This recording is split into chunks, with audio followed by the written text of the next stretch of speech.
गुरुदेव और मगैती के चरणों में कोटि कोटि नमन। आप सभी को प्रणाम। पिछले वीडियो में हमने जाना था कि सांसों के माध्यम से दीर्घ जीवन कैसे पाएं, एक स्वस्थ व्यक्ति की सांसों की लंबाई कितनी होती है और जब वो बीमार होता है या मरने की स्थिति में होता है तब उसकी सांसों की लंबाई कितनी होती है। आइए जानते हैं अब उससे आगे। सोते समय चित्त होकर नहीं लेटना चाहिए, इससे सुषुम्ना स्वर चलकर विघ्न पैदा होने की संभावना रहती है। ऐसी दशा में अशुभ तथा भयानक स्वप्न दिखाई पड़ते हैं। इसलिए भोजन करने के बाद पहले बाएं फिर दाएं करवट लेटना चाहिए।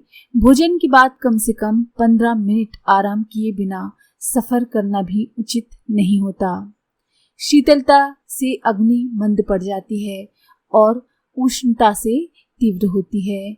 वो प्रभाव हमारी जठराग्नि पर भी पड़ता है। सूर्य स्वर में पाचन शक्ति की वृद्धि रहती है, इसीलिए उसी स्वर में भोजन करना उत्तम है। यानी जब आपकी दाएं नोस्ट्रिल से हवा आ जाए तब उस समय भोजन करें। इस नियम को सब लोग जानते हैं कि भोजन के बाद में बाएं करवट से लेटे रहना चाहिए।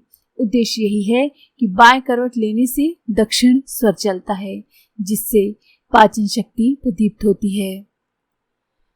हमको चाहिए कि नींद खुलने पर जब बिस्तर से उठने लगे तो देखें कि कौन सा स्वर चल रहा है। जो स्वर चल रहा हो उसकी हथेली अपने मुंह पर फेर कर उसके दर्शन करके पूरक श्वास ले, अर्थात श्वास को अंदर लेते समय उसी चलित स्वर वाले पांव को बिस्तर से नीचे रखकर उठें। ऐसा करने से शरीर का आलस्य चला जाएगा, फुर्ती आएगी और दिन भर मन प्रसन्न रहेगा। चलते हुए स्वर का शरीर पर अधिकार होता है। इन क्रियाओं द्वारा थोड़ा हम उसको उत्तेजित कर देते हैं, जिससे शरीर में नव चैतन्य का उदय हो जाता है। भोजन करके तुरंत ही मूत्र त्याग करना चाहिए, इससे कोई बड़ी बीमारी नहीं हो पाती। लघु शंका बाएं स्वर में और दीर्घ शंका दाहिने स्वर में करनी चाहिए।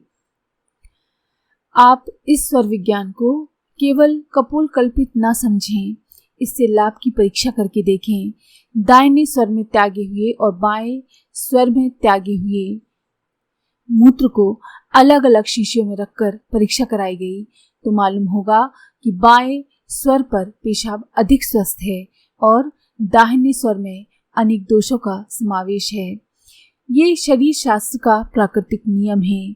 1 वर्ष से कम आयु के बालक को देखिए, जब वो पेशाब करेगा तो बायां स्वर चलेगा और जब पाखाना करेगा तब दक्षिण स्वर चलेगा। आरंभ में संभव है कुछ कठिनता प्रतीत हो, किंतु 1-2 सप्ताह के अभ्यास से स्वभावतः ठीक समय पर ठीक स्वर चलने लगता है।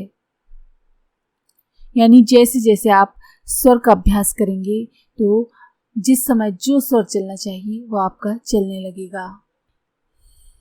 अब मान लीजिए कि आपका कोई विपरीत स्वर चल रहा है, मतलब आप खाना खाने बैठे हैं और आपका चंद्र स्वर चल रहा है, तो फिर इसको बदलेंगे कैसे? तो उसके लिए भी पूज्य गुरुदेव ने रीति बताई है।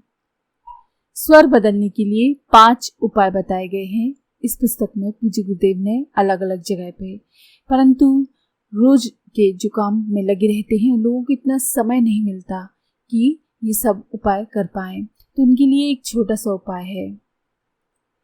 साफ रुई की गोली बनाएं और उसे जरा से स्वच्छ कपड़े में रखकर सुई से सिल दे ताकि रुई की रेशे इधर उधर ना निकलें। फिर चलते हुए स्वर को जिसे हमें बदलना है तो उसी नथुने में ये गोली लगा लें। थोड़ी देर में स्वर बदल जाएगा।